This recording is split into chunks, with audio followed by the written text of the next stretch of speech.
In this week's Memes and Machines, we talk about content creation for individuals and for brands. We share our top tips around idea generation. How do you stare a blank page in the face and get lots of ideas? Our top tips. We explore our creative processes. What do we do that's similar? What do we do that's different? And finally, we conclude with a whole host of things. Everything from distribution to tools to techniques to how to use data to inform your decision making. If you are interested in content creation, this is the episode for you. You're getting good at that flow for this introduction. I can hear that your whole energy of your voice changes because you know it's the beginning of the episode, and that's thinking in post-production terms. Thunderclap. I've got that written down. I love that. I just got the thunder. Is that where the have you pulled that thunderclap? Is that like? Sorry, I'm going so off topic. But sit back, grab a cold beverage from the fridge, and relax because you're now locked into the sounds of memes and machines.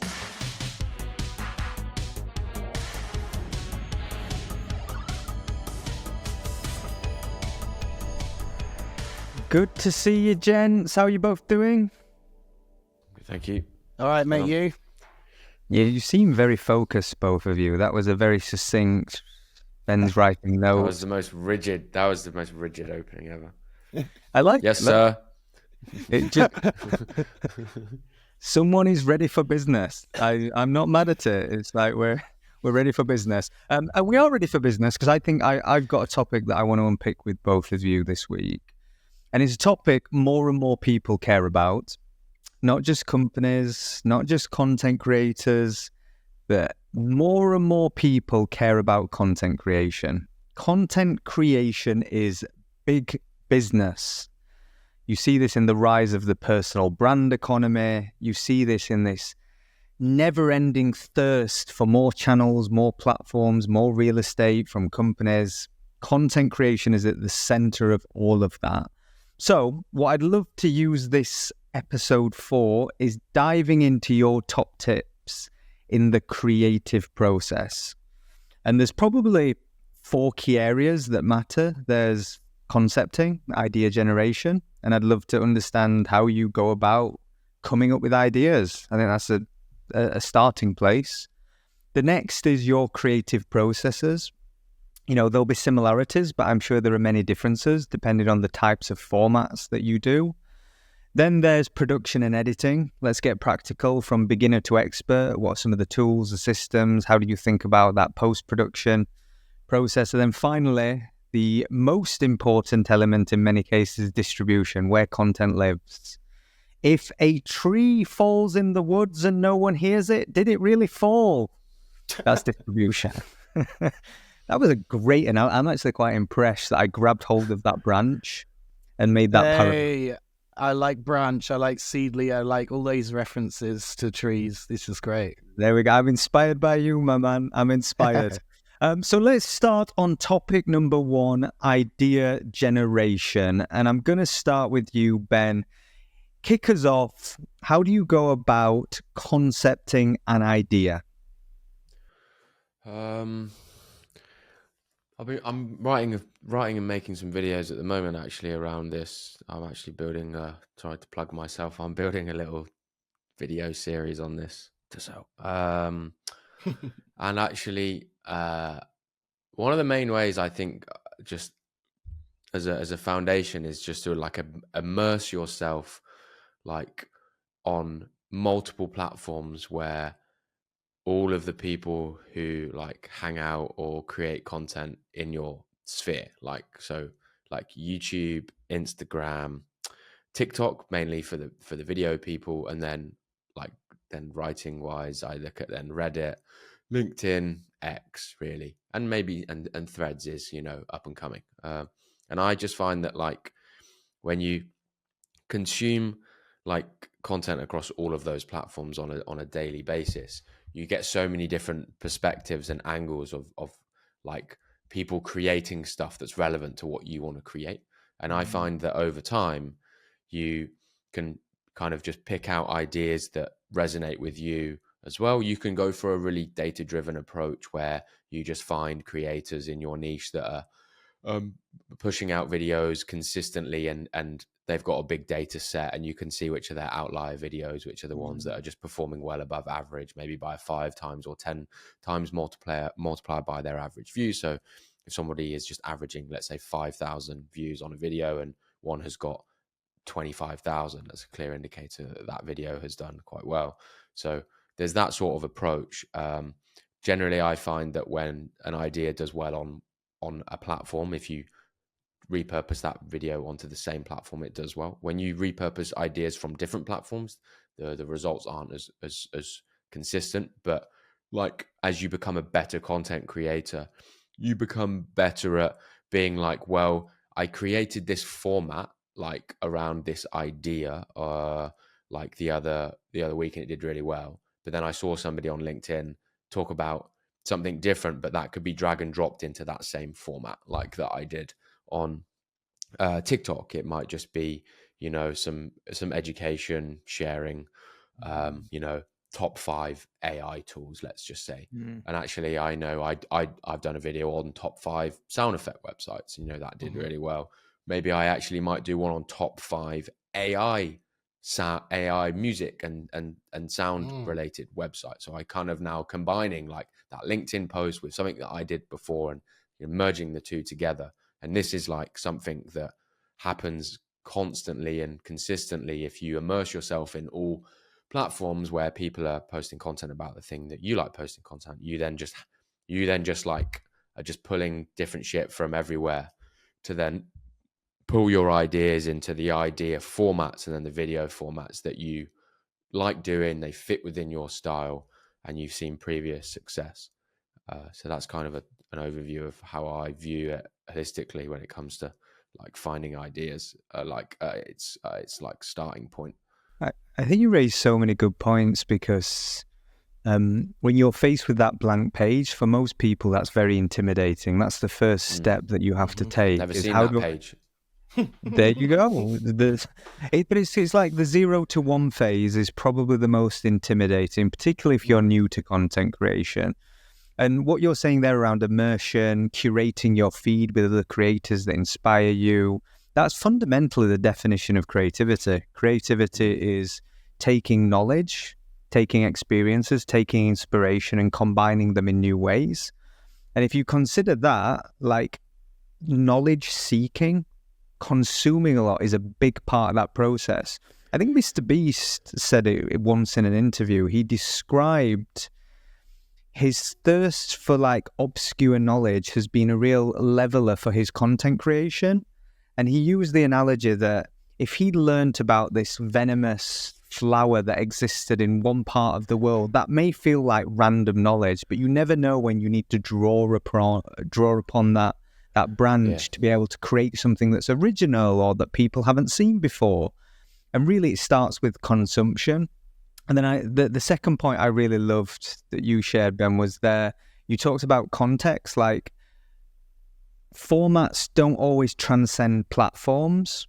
And the analogy that I've always loved is when you create stories on social media or content, for lack of a better word, the story remains the same, but how you say it changes.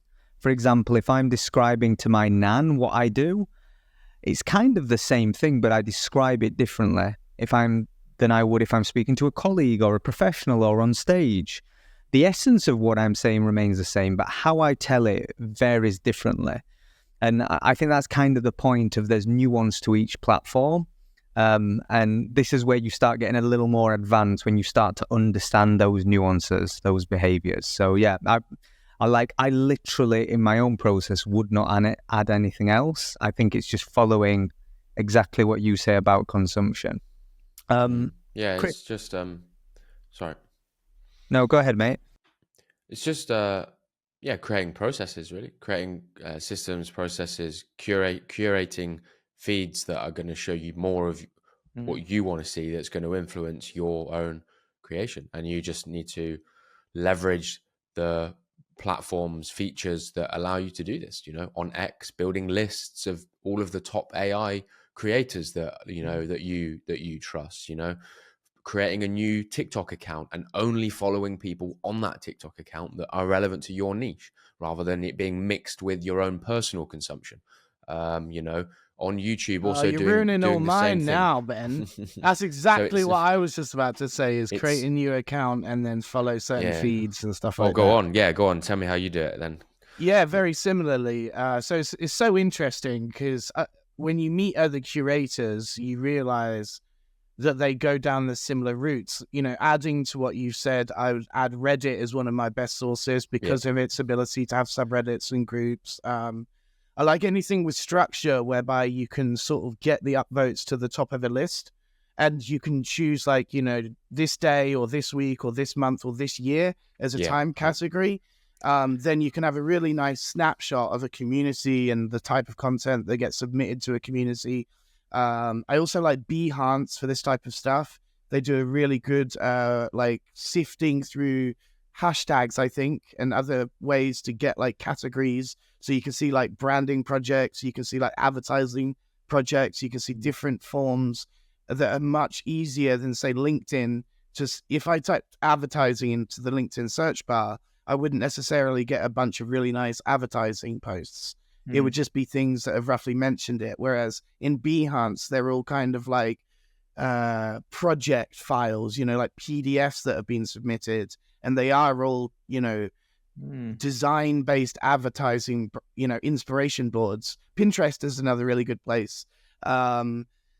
Where else do I curate from? Yeah, X has been big because of its list feature. That's specifically been good. Instagram, I find is really interesting as well. It's a shame that they don't lean so much on hashtags these days, because that was a really easy way to sift through it. They're interesting enough, Chris. As I'm doing my video series, Instagram is actually one of the worst platforms for curation. Because their search feature is shit. Their search feature is so bad. But the strength with Instagram is the making of a new account and just following accounts in that niche, and then all of the explore suggested page is stuff. good. Yeah, and the reels is good too. If you just start following reels of say creative examples, and you only followed 3 big accounts in that, every single reel is going to be 1 million plus liked stuff. It'll be the cream of the crop of TikTok or whatever in that specific niche. But similarly, I'm sure you can do exactly the same on TikTok too, and its SEO functions even stronger for search. So it's a great tip. Although Instagram doesn't really, all these platforms don't really like the fact that we're making pseudo accounts in order to do research, but they are very, very useful. Instagram don't let you create a new account. I'm telling you, if you go to create an Instagram account now, I know it's very frustrating. It automatically just thinks that you're spam, and you have to then. It blocks you. You have to do it. I found you don't have to do it on desktop. If you do it on your phone, it then just automatically logs you out and says you've been temporarily banned. I just want to create an account. I think it's because when it sees that you're linked to other accounts, I don't know. I found that you then go onto desktop and you then log in, and then it lets you appeal it, and then it overturns it, and then it shadow bans your account for about a week. You can't follow, you can't do anything. You have to, this is on TikTok as well, you have to warm up the accounts as well, which I found is just basically scrolling on it, liking, commenting, and then you can eventually engaging. Really pro tip here, although, be careful with this one, because obviously you could get you into some trouble. But if you're using a Chromium-based browser, use incognito mode. Because when you do incognito mode, it doesn't just wipe away your usual logging of IP source to a website. It makes it more private, but at the same time, it doesn't take all of your browser preferences and stuff in order to suggest content to you based on your habits, because you really want to start afresh here, browser and everything. So the place you log into this new account, make it either through a VPN and through incognito mode, or just simply through incognito mode if you're having that Instagram issue. But yeah, I found the same issue too. But I'm often using split screen. I use this magnet feature on Apple, which means that you can split screen. And now I have 50% incognito, 50% normal browser, and then I'll be browsing through 2 Instagram accounts at the same time. Bro, you make me feel naughty when you say incognito. I feel like I'm about to do something nefarious the minute you say incognito.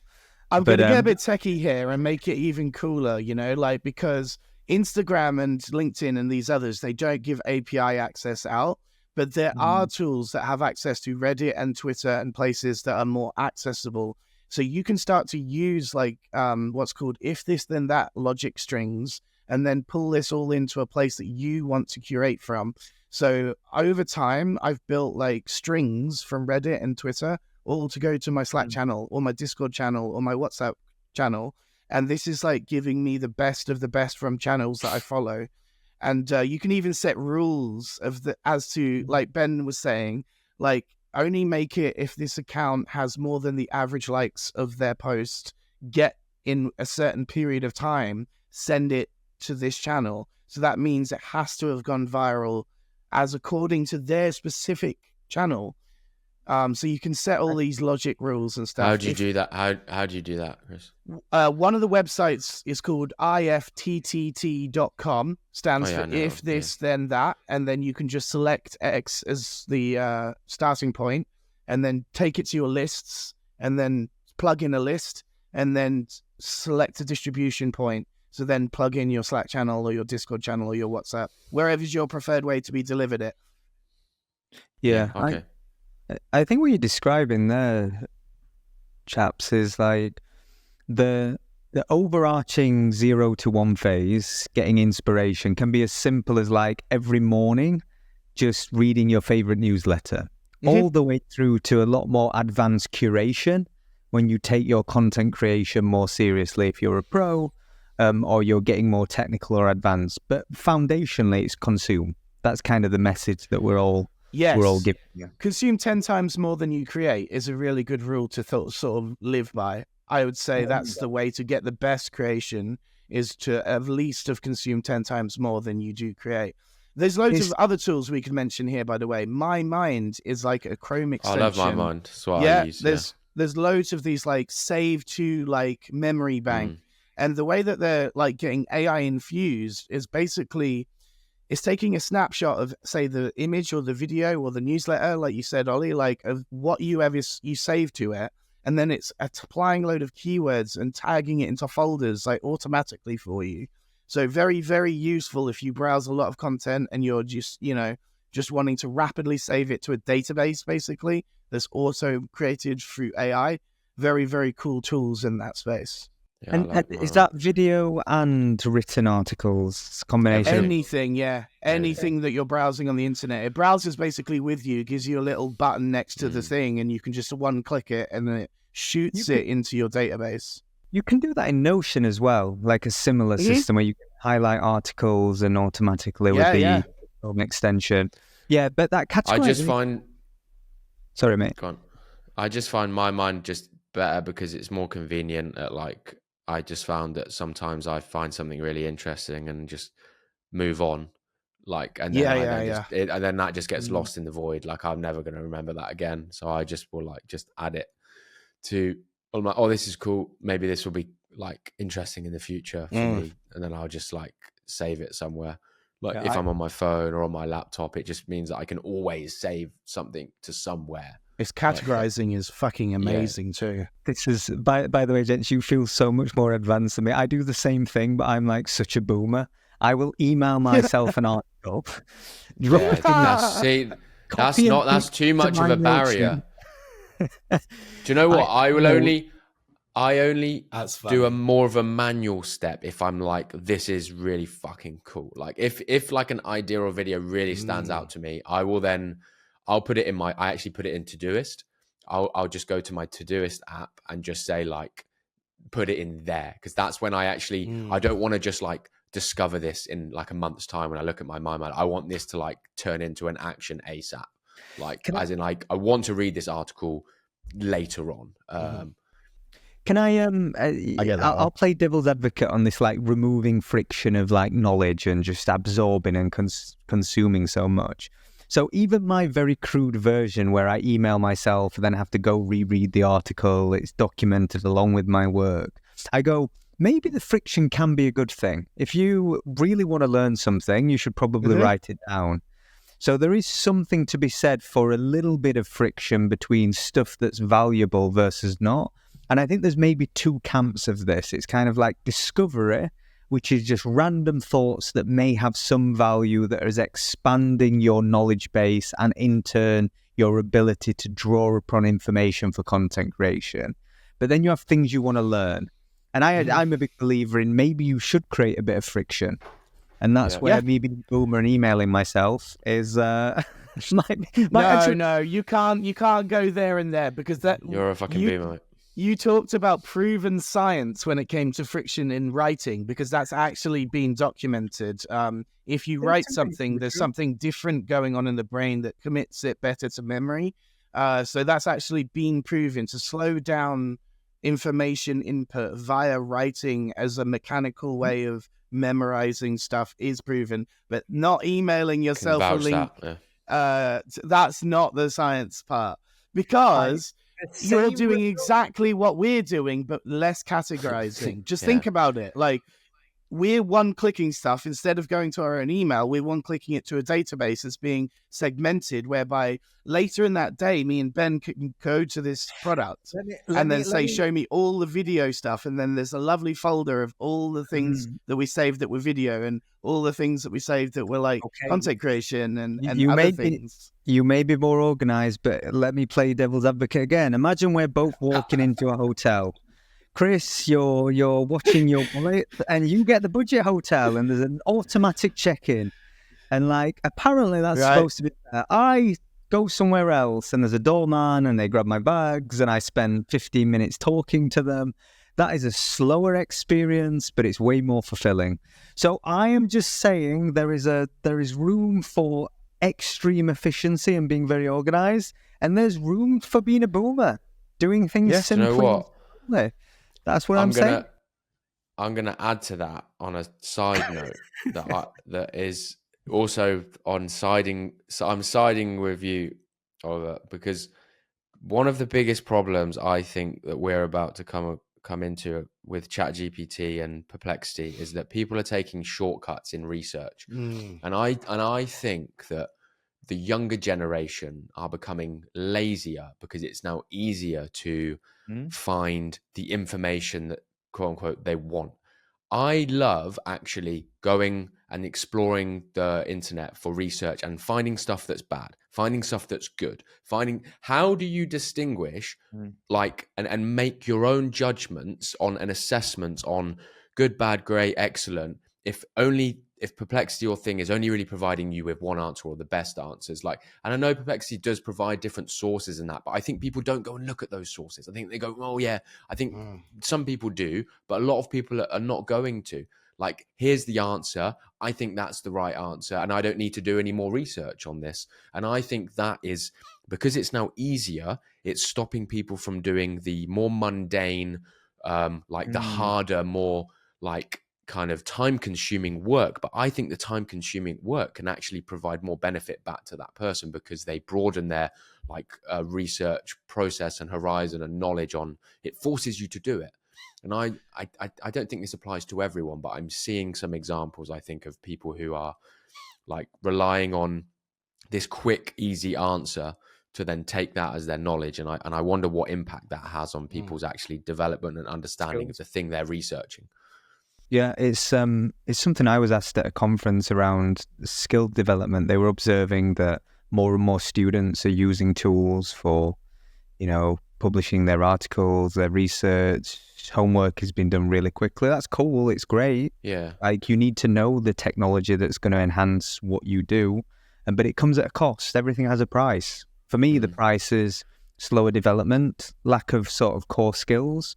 You've seen it across, this is, and again, going very left field, but this is across everything, right? Why do you think people aren't forming great relationships anymore? Because people are doing it through screens, like dating and things of that nature. So the ease of access and the accessibility isn't always a good thing. There are pros, many pros, but there are some cons as well. So I think it's I think the reality is it's kind of, you've got to take agency as a person to do both. And I don't think many people do.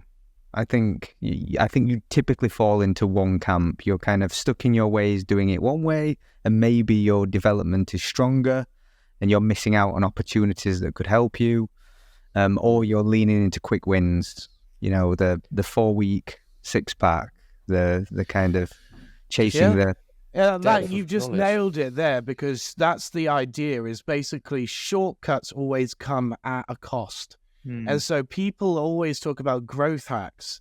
That comes at a massive cost too. You know, like, this is big in Hollywood, like, because once you get your 15 minutes of fame, if you haven't had 10 years of work behind it, then you've got nothing to fall back on.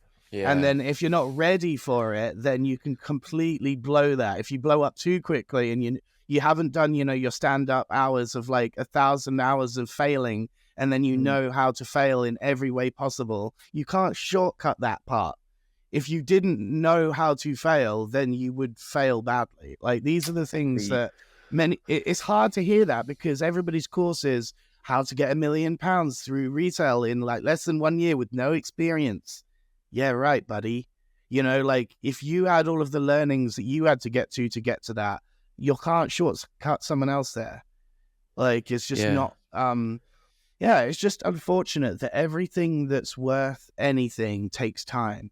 And one thing I will say about this new school revolution of stuff, though, is the way that I use Google has fundamentally changed with Perplexity. Like, when I'm looking for a short, quick answer, I will, of course, use Perplexity, because I just want the summary of what Google's answer would be, if that makes sense, you know? I don't want all the advertisements and everything else. I just want to know, like, is that Kallax going to fit in my girlfriend's car? Yes or no? You know, according to which dimensions, which Reddit post, which whatever. I could have gone and done that research, but it wouldn't really matter, because the answer was all that I was looking for. But when it comes to deeper things like learning a skill long term, of course you need to diversify your sources in order to get the full rich information that's out there. And AI shortcuts to that information is a really bad, like, narrow-minded, like, research to do when it comes to the aggregation of everything that's out there. Does Google feel like an awful experience to both of you now? Or does it feel like... It's got worse. There's no denying it's got worse. I still use Google, to be honest. Like, you don't default to a chatbot? Not yet, no. I default to ChatGPT a bit, like, more just like, what do you think of this idea? I've actually, do you know what? Since our last conversation last week, I've been playing around with the new model a bit more, and the answers are better. They are like more in depth, and I'm more like, like that reasoning. The perspective and the reasoning is kind of a little bit better, I think. And just going back to, I just wanted to throw this in, because one thing that I've used ChatGPT for actually for a long time is around the idea generation, is not coming up with ideas, but coming up with things to search for, to find ideas. So it's like, give me 30 different searches around using visual effects on videos, and it will go, and it will do ones about overlays, it will do ones about VFX, it will do ones about graphics. And now I've got 30 search terms that I can then take and put into a platform to find all the videos that have been created around those search terms for me to then, like, gather more ideas and feel inspired. So I'm not going to make a video on what ChatGPT's told me. I'm going to use it to find what other people have made videos on that topic to then inspire me for idea generation. I think that is the best way to use ChatGPT for, like, idea discovery. It's just, it's I idea can turn that list. inception, because you're using topics for topics. You know, you're taking a topic that's suggested and taking it to a platform where it's like, here's the big recommended video in that, you know, field. And you could easily find things that you think sound great, but then there's no viral videos in the second stage. So then you just abandon that topic and move to another topic. Very smart way to, like, discover potentially viral content on any platform, as long as you've got that search ability. It's niching down. It's going a little deeper into, like, nuance and having those touch points. Okay, Dennis, let's move on to the creative process then. So you've got a range of ideas. You've decided, and you're going to create content. Talk me through your process. Ben, give us your very video centric. So let's start there. What's your typical creative process? So I've got my idea.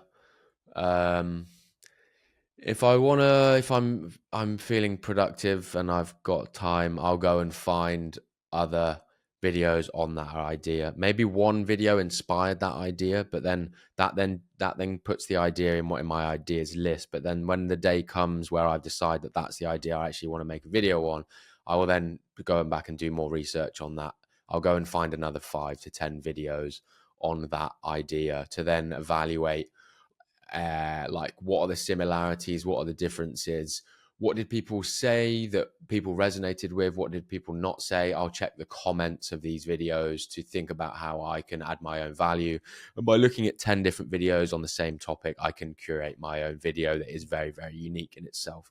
I'll then use my own like script, my own style of scripting and speaking, like to make it my own. I'll never like copy other people's stuff. Maybe I'll see somebody do a hook in a certain way. I'm like, oh, that's like a nice hook. But like, I know that I've got a similar hook. I can actually do mine, again, similar to just like a hook format that I see. And I've got another hook format and I can just combine the two. And then I'll then start, I'll rough script. And then I edit off of, I have a different process than most people. I rough script, I then voice over. I put the voiceover on my timeline, my editing timeline. I then edit over that voiceover. And then as I'm listening back to my voiceover and edit, I then change my script basically to make it flow better. To if I think because I'm listening to this script now a gazillion times as I'm editing, I will have a new idea for how to say something. And then as I layer all the editing, when it comes to the end of all the editing pretty much being done, 80%, I'll then record my video of my finalized script, lay that back over my voiceover, and then readjust everything slightly, and then my video is done. That's quite a complex process. How long does it take you because you're going very deep and you're a professional, right? So I would expect that. But how long does that take? 2 to 3 hours. 2-3 hours depends on how. In 2 to 3 hours. It's efficiency you gain by doing it thousands of times, mate. Yeah, honestly, true. I hope I would be able to do that quicker, but like it's just like 2 to 3 hours is like, and that's including all the the technical aspects of the editing. It depends how much stuff is on the timeline. The more pictures, the more videos, the more stuff, the more time it takes. But generally, you might think that method is more time consuming than just recording the video first with the script. But what I have found is that so many times when I've got my video that I then edit on top of, that's generally how most people do it. I will then again I'll listen to it and go, shit, I should have said that better, or I made a mistake, or actually I want to show something, but actually the sentence that I said that is at the same time as me showing the thing, I said it too quickly. I said it in 2 seconds, and actually I needed to show that thing for a bit longer to allow people to digest the visual image. So I need to take that sentence from 2 seconds to 5 seconds, and that will just be through an extra fillet word or an extra wording, so actually they can process what I'm showing. And sometimes it's vice versa. Sometimes the sentence is too long and I'm dwindling on this image that actually they can understand that in a few seconds. And so this then means I then have to go and record the video again, and then it means that actually that in itself is adding more time, re-recording the video. And the main reason I actually did this is my last point, sorry, is that when I was employed and I used to come home from work and have to make a video, I honestly was not feeling the most motivated in the world at 7 p.m. in the evening. And I was like, how can I fix this problem? Well, the main problem is I don't want to get into my kind of my clothes to film. I want to look somewhat presentable, turn my lights, set my lights up, set my camera up, set everything. That was a real blocker. I didn't want to fucking do it. So I was like, how can I reduce that? And that was write a rough script, sit there in my boxers or shorts, right, and just mumble my voiceover into my microphone. And then I can then start the edit. I've got all of the editing done, And now all I've got to do is just put my clothes on, turn on the camera video. Like it's now so much easier to do that first step because I've done all of the legwork. And it was monumental in allowing me to basically post pretty much every day because I had this process that was optimized for making the video as best as it could be, but also optimized for when I wasn't motivated to make videos. So you're saying you don't have to wear clothes in the content creation process? Your top tips. Is that what you took away from all of that? Yes, when I'm doing the What I voiceover, took away is he thinks in post-production first qualities, and this is where most agencies fall down, is that there's different people involved in every part of that puzzle, and Ben, because he has a holistic view over all of them, can basically think post-production, reverse engineer to content production, to make everything more efficient. That's how it gets into 2 or 3 hours, because otherwise it would be a day or two's work amongst a team of people. And that's the thing, is they all would have their specialists, like, I'm the editor, I do this, I do post for, that. That's where it doesn't work. Having the distribution in mind, the best ideas are always attached to something bigger. You guys will both think through the lens of a hook. Yeah. Even kind of, I was speaking to Steve about during the podcast of Diary of a CEO, and there's sort of like 3-4 hours some of these conversations go on. And as he's having the conversation, he's already in his mind figuring out what the hook might be, or what some of the themes will be, or what's in the trailer. And he set up a trackpad to basically transcribe and highlight elements he found interesting in the conversation. But it's through the lens of a content creator, which is, decades long of understanding what resonates with people, what attracts people, what intrigues people, what makes people feel.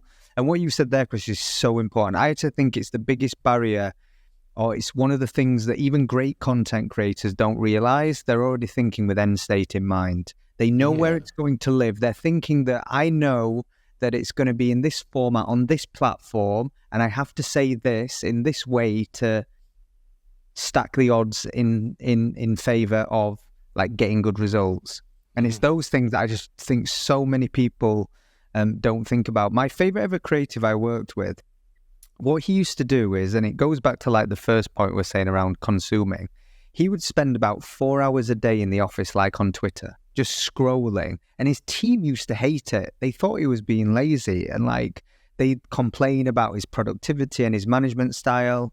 And the reality was, he was just consuming so much, but his ideas would cut through like a knife through butter. He would get to that perfect idea faster than anyone.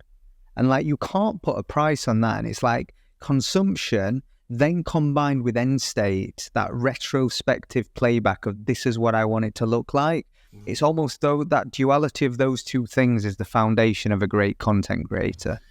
And that's why it's so difficult sometimes when we get branded with all these hats. Like, if you're a marketer these days, like not only working in social media, that means you're talking about like every social media is its own ecosystem. To have to consume that amount of content to be that special, to stand out at it, means that, like, think how deep that well is. But most marketers are supposedly supposed to know website stuff and social media stuff and client stuff and all this other stuff, right? So no, you can't. Like, to actually be incredible at something, you need to be that deep into it. There's no way of like being on the, like, a scheduler that you post the same post out to 10 different platforms is never going to resonate like a piece of content that was made for a specific platform, because the tone of voice of that platform. There's no way it will ever compete. I think you're advocating a little bit for two things, though. That's like almost validates the traditional agency model in some ways, where you go, I have specialists that are just exceptional at this one craft. But in a world where we have such high content demands and you have to be thinking about distribution, it's just an inefficient agency organization structures. They're just inefficient. But in theory, they're the right process, specialists doing specialist tasks. The reality is you have the constraints of budget, time, all these things that mean it's very rare that an agency ever gets to do their best work. Very rare, actually. when you think of And all those restrictions? communication's a tough one because everyone works from home now, so everyone's on the Zoom calls dreading it when they all just want to go and get away and do their piece of work. Trust me, I know. I've been in dozens of other agencies where this is just like the normal thing. And there was a joke that used to go around agencies called churn and burn, because this was the attitude towards clients and people that were working there. Barely anyone made it through 6 months in some of the agencies I worked at, and then they'd be on to the next one. Because Churn of and the burn sort in of... like they didn't care, or churn and burn as No, in just like everyone seemed to have this attitude. Like it would just be a revolving door to both clients and staff. The agency wouldn't look the same like 2 years after. It would be a completely different set of new people that weren't ready, or whatever they would graduate in. And so it's interesting, right? Because the swing has been from brands giving money to people like Ben more commonly than agencies. And there's no denying that, it's been the massive shift in money through influencers and creatives on platforms that are individuals rather than giving it to agencies. Because then what happens to agencies is a content piece is made for the account that they made it for, the brand that you represent. It doesn't get posted through Ben's 100,000+ TikTok followers. So that's a secondary distribution that these brands are interested in, is the personal audiences of the people that they're collaborating with. And if they're an individual that can really stand out and make it their own, that's the thing that we've always been advocating for, is as long as brands let the people they're collaborating with talk to their audience, don't put too much in their mouth that makes it seem like a sell. Make it be the way that Ben would make a piece of organic content without money behind it, and it will have its maximum potential to do well. Please, though, don't just force, has to be positive, has to say this, can't say that, can't say that. That's where you lose actual organic impressions. Do you know what? I've got a wild idea. hit us. Yeah. So on that, Chris, I completely agree with, that's what a lot of they enforce certain things. Boundaries. Yeah. I am about to potentially flip the head on that and do it deliberately. And I'm going to explain why.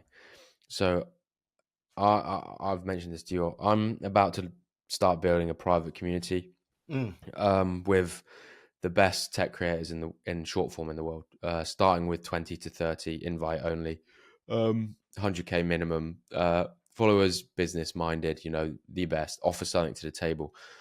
And I then am obviously thinking of how this can be commercialized and pitched to brands like the biggest, like the Metas, the Google, the Samsung. Hey, do you know what? Fuck using your agency that you're paying silly amounts. Just come to us. I've got 30 of the best tech creators in the world, the most influential people in the world when it comes to tech and short form.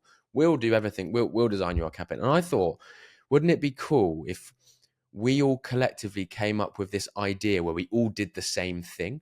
And it was it played on that idea that you shouldn't force creators to do something, but we collectively came up with something that was all it was all our videos were done in the same way, but there was something about them that was all done exactly the same, and it would all videos were posted at exactly the same time.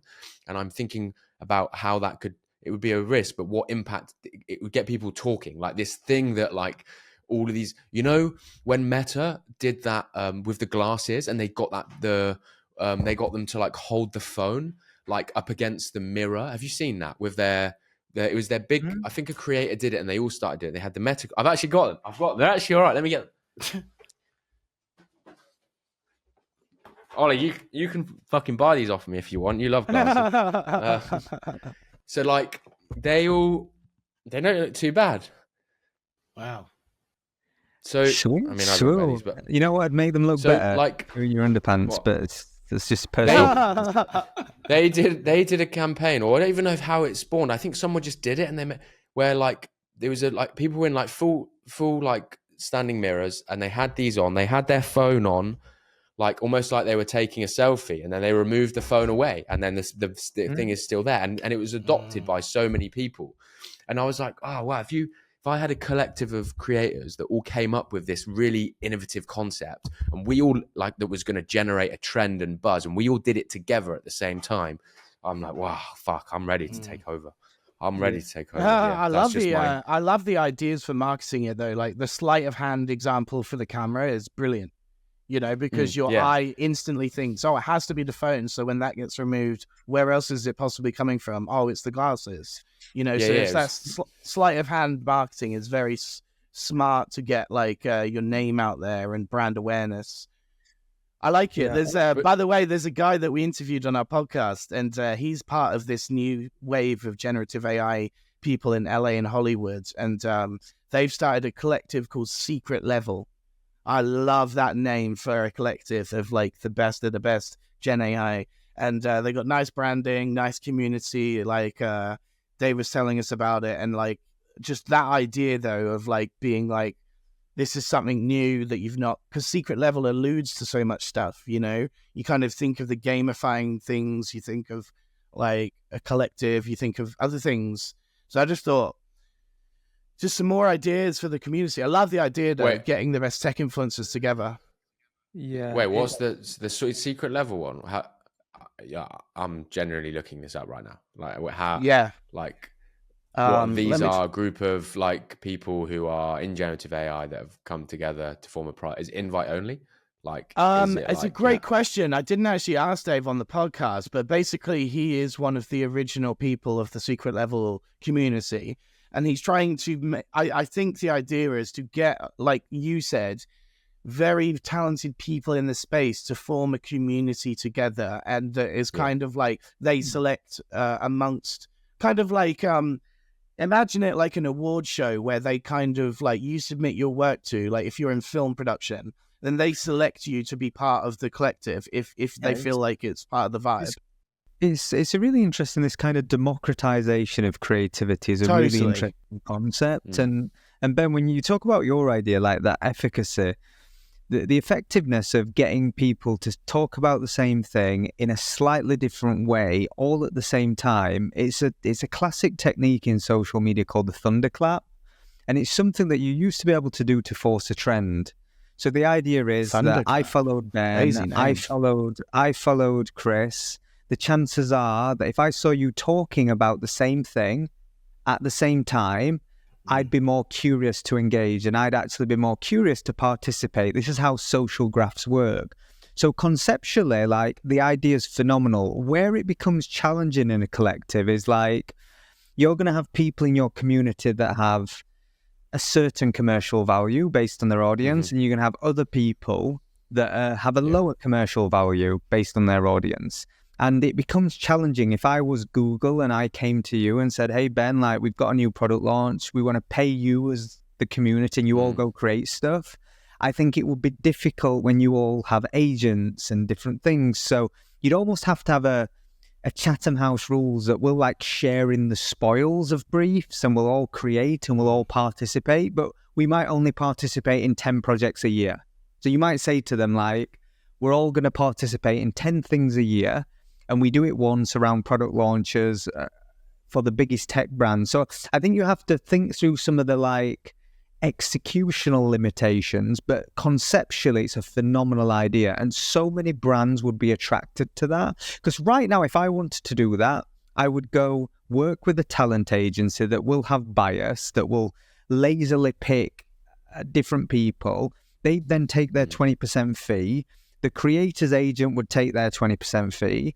And then the creator themselves gets it third hand, a sloppy brief. And you've got like two different people managing like this network of people.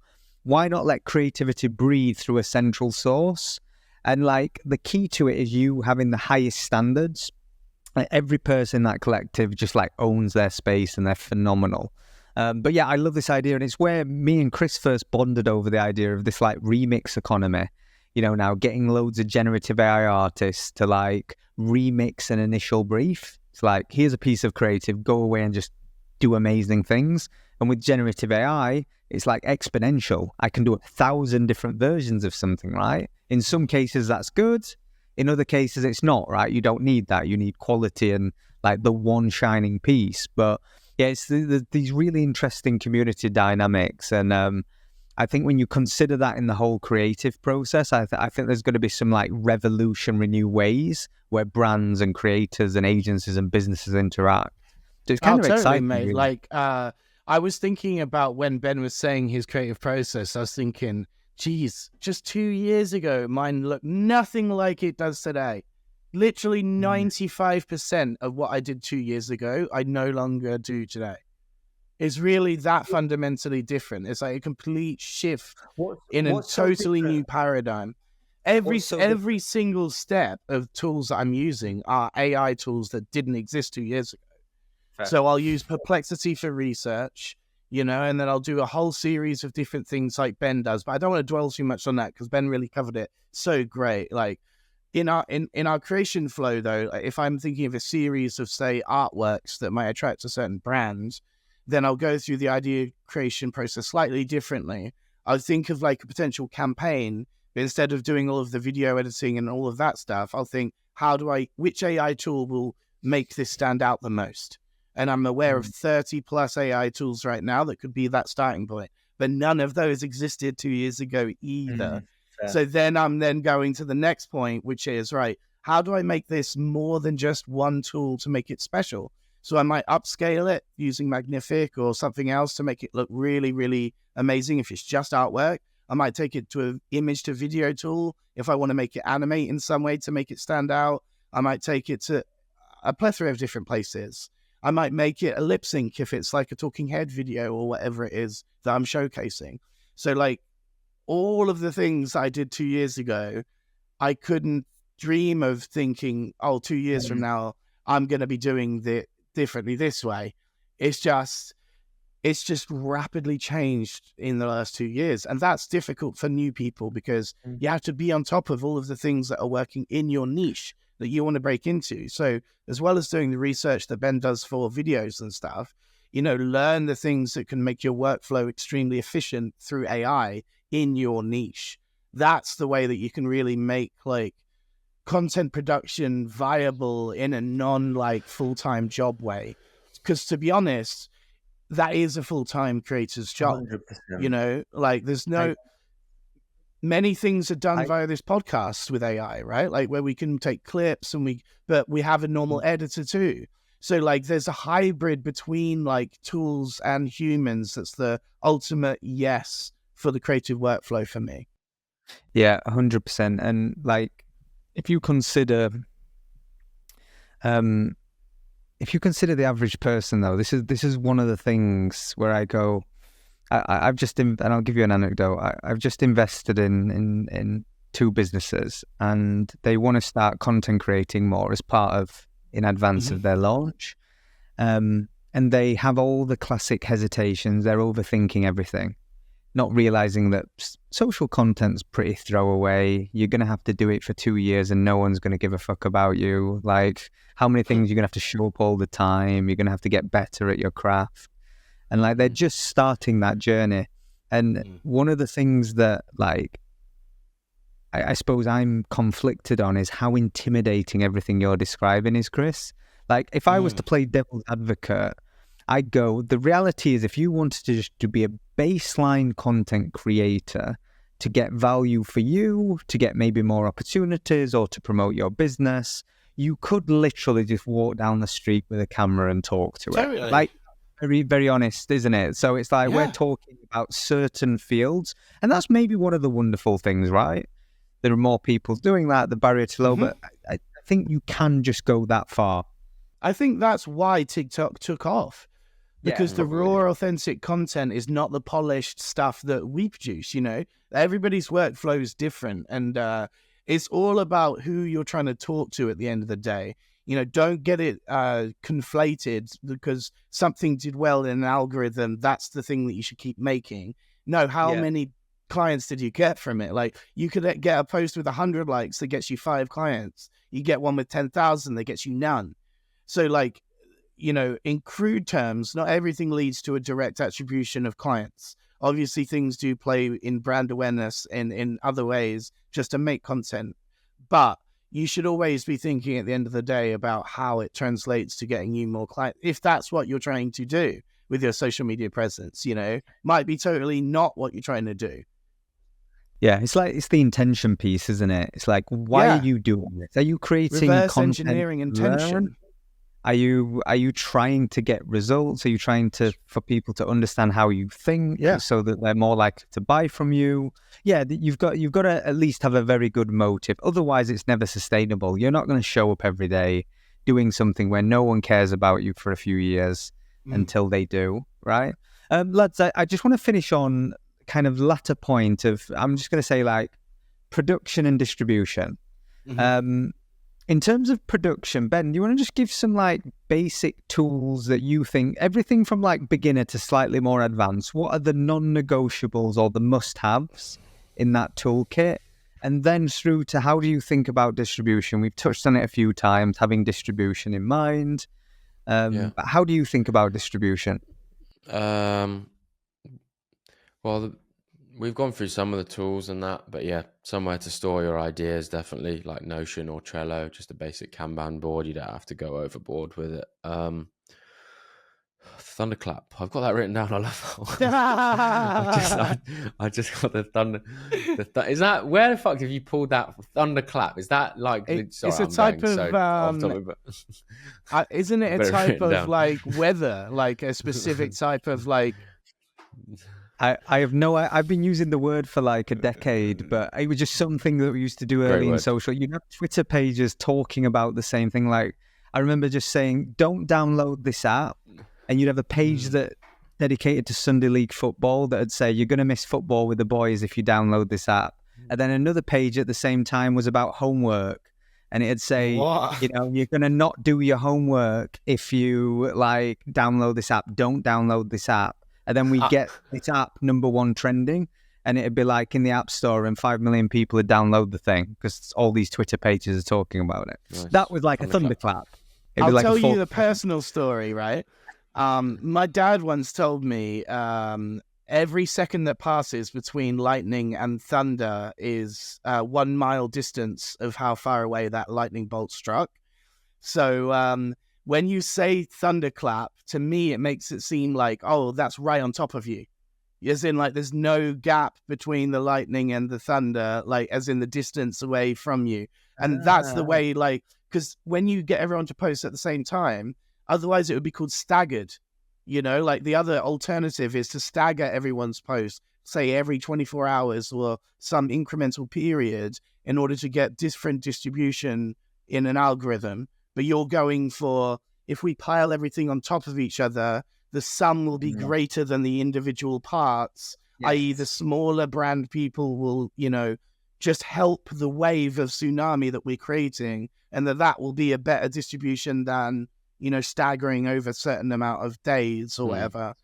You can call it, Ben, a new brand, One Shot. I'm liking it. We'll just go One Shot, yeah. There's great names for it. Like, there's quite a few you could have.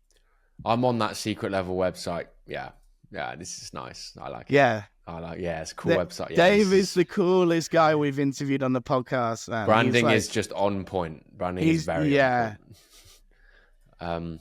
I love the idea of it, and the idea of the new business models, Ollie. We talked about this, right? This was an episode we can hark back to. We talked about the diversifying of business models because of AI, and other communities are sprouting. We're seeing not-for-profit, partially for profits, OpenAI. We're seeing like open source communities where it's like, when you give it away, no one controls it anymore. There's no recall process. And then there's this whole like California bill of like, you have to have watermarks stamped into all of the content in California as of like last week. So that means anyone that downloaded an open source AI platform is now illegally using it because it's producing AI content without a watermark that's illegal in California now. So like there's so many business models that are interesting and new because of the new wave of AI stuff, but also can be fraught with danger. 100%. 100%, dude. Any other thoughts on distribution, chaps, before we... Sorry, right, let me just finish here, and then I'll leave it to Chris. Distribution. I mean, you've got all the content platforms. it's actually not that easy to distribute across all content platforms, like to a high standard. Like as much as everybody says, Definitely not. diversify, like you just use AI, but No. like we've spoken about this before, and that like it's very difficult to take a high level piece of content like a long form YouTube video and turn that into a really good short form piece of content, because people are creating pure short form and pure long form. People with this narrative, oh yeah, just cut it up into some shorts. Yeah, but the long form wasn't made to be shorts. You could have if we go back to processes, I've pondered on this thought a lot. It's the people who are, if you're really like top of the food chain sort of creator, you will plan a long form video with specific short form clips in mind already, with hooks that will be the short form pieces. That requires a lot more planning, and they're integrated in there, so it's done proactively rather than reactively. I don't see a lot of people do that. You'd have to be a more advanced creator to be planning at that level, and for them to be actually really good short form clips on their own. The only ones that do viral in short form clips I find are just off the cuff, 1 sentence, 2 sentence podcast clips. Like generally when someone's doing an education piece, like an education video on themselves, it's very difficult to extract short form content from that actually is like above an 8 out of 10.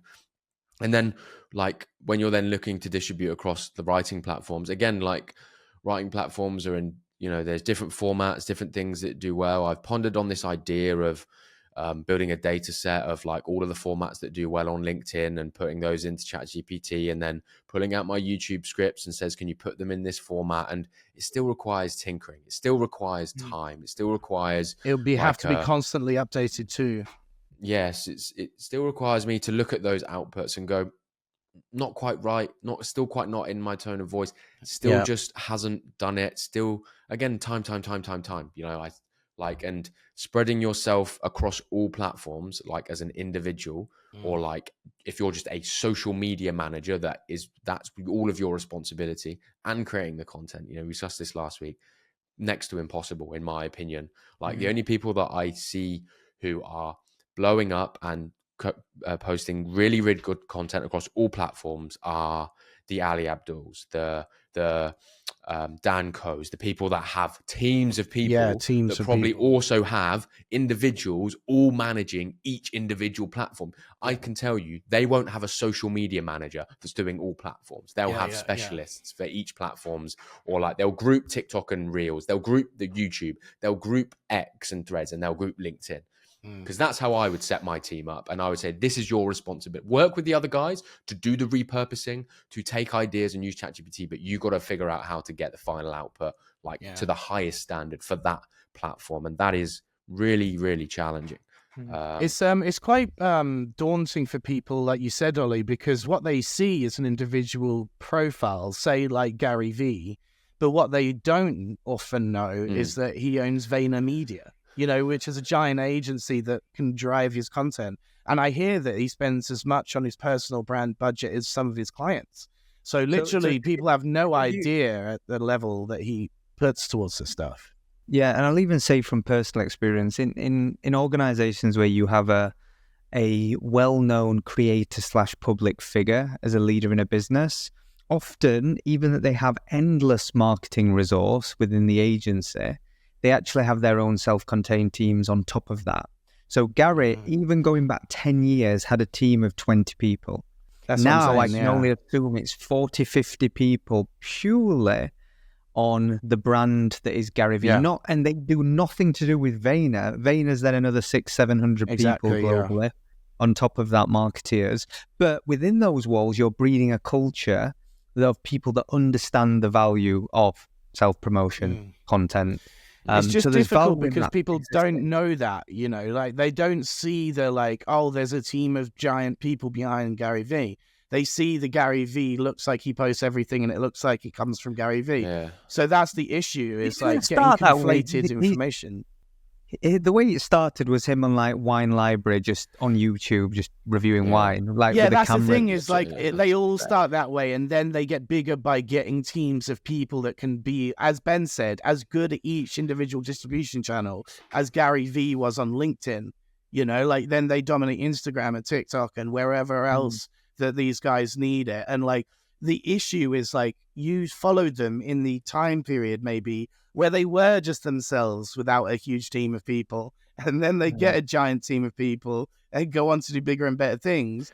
But then your goal is to be like the team of people that you're seeing, thinking it's still an individual.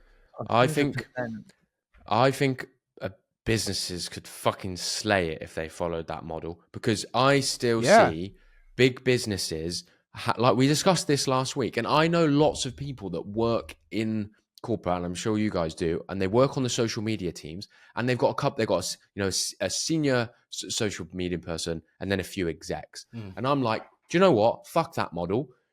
LinkedIn expert, X expert, Threads expert, TikTok expert, Platform Instagram experts. expert, YouTube expert. That is your job, right? And yes, that's a bigger cost, but the scale. If that's and where they found their customers, they would basically pick like, LinkedIn and YouTube might be our two best channels, so let's really get the experts there, and then others can do the sort of like, I would call them secondary channels, secondary or tertiary distribution channels. I don't see a lot of jobs where it's like No, I don't hiring either. like we want a YouTube expert. That's what creators hire for. Yeah, But actually, 100%. corps don't. They just want a social media manager to do all of them. Because they don't value the individual platforms and the knowledge of those platforms. I think you'd be surprised how many big orgs actually do have that. Even like stale companies like M&S, they have a Pinterest leader, they have a YouTube. They do segment their teams like that. They just don't advocate for it publicly. And maybe they should, right? Zalando, I've worked with a lot of businesses, but I've also worked with the world's biggest brands that have 3 people that have global governance. Yeah, I mean, it's a mixed bag, right? Some people are doing it, some people are not doing. But I guess what I'm surprised is to still find companies that I thought would be doing that, like from the outside appear like they're not doing Should it. be more common. You're massive. Like, how has somebody not gone, we should probably invest into individual specialty platforms? Well, you know why that is, Ben? Just a really short story about that. They may have grown to a certain size without the need for marketing and never valued marketing, and then they need to scale to another size, and then they've just now started to market. I've met people with over 150 employees that have never spent $1 in marketing before. And I'm like, how on earth did you grow to that size when other people have spent like 90% of their budgets on getting those clients to get to the size that you got? So it's like, kudos to you. But these guys can grow way past you because they've had to get here through marketing. They grew to that size because they understood marketing. And then others grow to sizes without ever having to do marketing and then devalue that marketing. That's literally, I'm so glad you said that, because it aligns with my point that I made on the other podcast about these entrepreneurs hiring agencies and the agencies getting them lots of growth because they have like a USP, and then them using that as leverage to say they're a good agency. And it's kind of the same thing, but slightly different. As like a brand that has a really good IP and everybody knows is going to grow on socials no matter what. Yeah, exactly. And they grow organically without much spend, and they go, well, we don't need to invest in a team because we're just growing natural. But it's the difference between over a couple of years growing on Instagram, let's say from 0 to 1.5 million, like, because it's kind of, we kind of have a bog standard average team, and it's just social media, rather than having a specialist person that would have taken that from 0 to 10 million. It's such a bad idea. Like, think about it. Like, if you were a let's go high fashion, not fast fashion. I'm a new high fashion brand and I want to be like Burberry. And I see that Burberry posts all organic social content. They don't need to pay for advertising. Therefore, I'll use that as like my golden star. When you don't realize that Burberry has like 100-year history of like spend and like brand awareness and all of these things, you're going to position yourself as, well, I see what they're doing, I'm going to copy it. You haven't gone through 100 years of brand awareness like Burberry. So what they're doing is not actually your goal. You 100%. Need to do the first thing first, Yeah, it's one of the major problems with the ad industry more broadly is championing the aspirational. Like, there are certain things and privileges that brands with legacy and heritage get to do. Right. There are certain disadvantages when you have heritage and legacy. But we should tend to only celebrate the like handful of companies that have earned the authority to behave in a certain way, have the resources, have the budget. Yeah. And I've dealt with, let's say 80% of the companies that I've supported over my career have been startups. They try and play big brand games and they can't. right. It's a different game. There's a role of marketing in 0 to 1 and you've got advantages. There are less risks.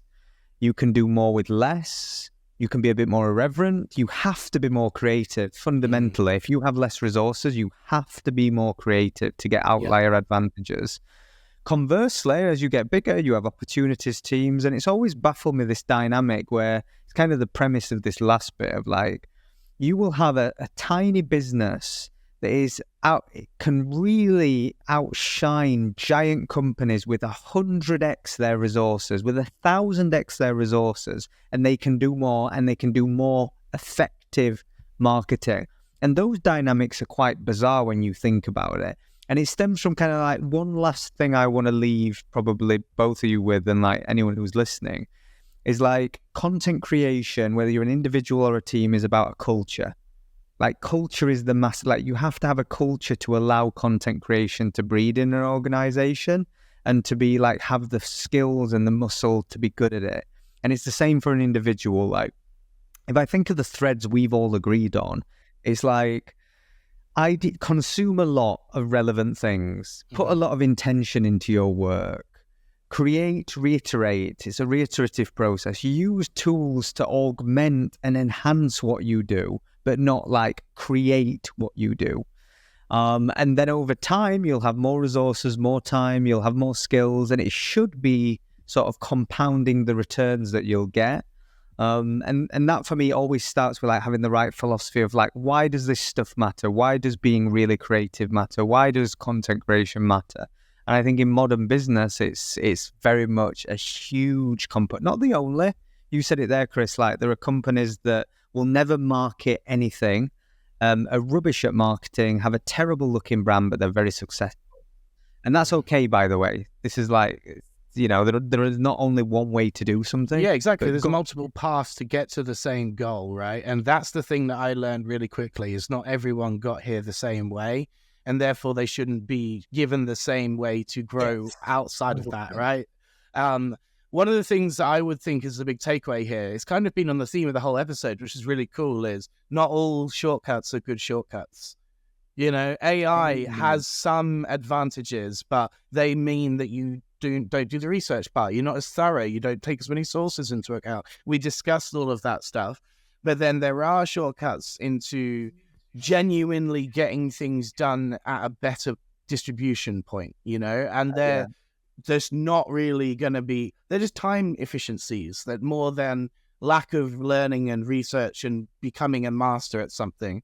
But at the end of the day, a master can't really blame the tools either. That's another good expression that I hear a lot. Like we talk about all this fancy equipment and all the platforms you use, and just go and, like you said, raw or authentically record on your phone some video. Do that 100 times. You'll get better at it. You can't get better at it if you don't do it, though. That's the hard part, is starting. Everyone fails to start. LinkedIn has a 1% posting rate. Honestly, brother, I just reminisce over the days Ben used to content create in his underpants. I just think about that all the time. He's too big for that now. He's always fully dressed when I see him. He's got all these fancy lights, all these tools, all these assistants. The guy's gone Hollywood on us, and I don't know if I like it. Oh, that's funny. Good chat as always. I'm about to I'm about to hire. We can talk about this as in the next couple. I'm about to hire somebody, like a serious creator, to work for me. So That's I'm cool. excited to Taking it to the next step. Yeah, she's incredible. So I'm actually taking somebody. That's cool. I wanted to chuck it in earlier, but didn't find the time. And that, like, when I talk about my process, I didn't want just an editor, because like I try and keep it short, but actually that's a lie. I won't. But like, when it's like, if the editor is the last point in the process and they've not been involved with anything else, it's almost like it's disjointed. It's like they get given like this thing and they've got to make it work. When actually, when they look at that, they maybe would have actually done something different in the script or the this and that. And so I don't want somebody that's just happy to edit what I send them. I want somebody that will. Creative. She's a creative. So I'm going to have the idea. I've already mapped out the process with her. I've got the idea for what I want to make the video on. I send it to her. She then maps out the idea into a story and flow with then shots, sends it back to me. I film those shots. I script it in the way that's right for me based off the flow of her points. And like, so she says, tell the story in these steps. And then I figure out how to tell what story to tell in those steps. And then I then send everything back and then she edits it for me and then it's done. That's the process that we're going to follow. I'm going to do 2 long form and then a month and then transition to all of my short form if it goes well. I'm excited to see where that goes. And then hopefully I'll learn in the process as well because she's a far better creative than me. I love that. I love that. And you need, that's like a really good conclusive point. Like you need sparring partners. Like even if you're a solo creator, looking for one.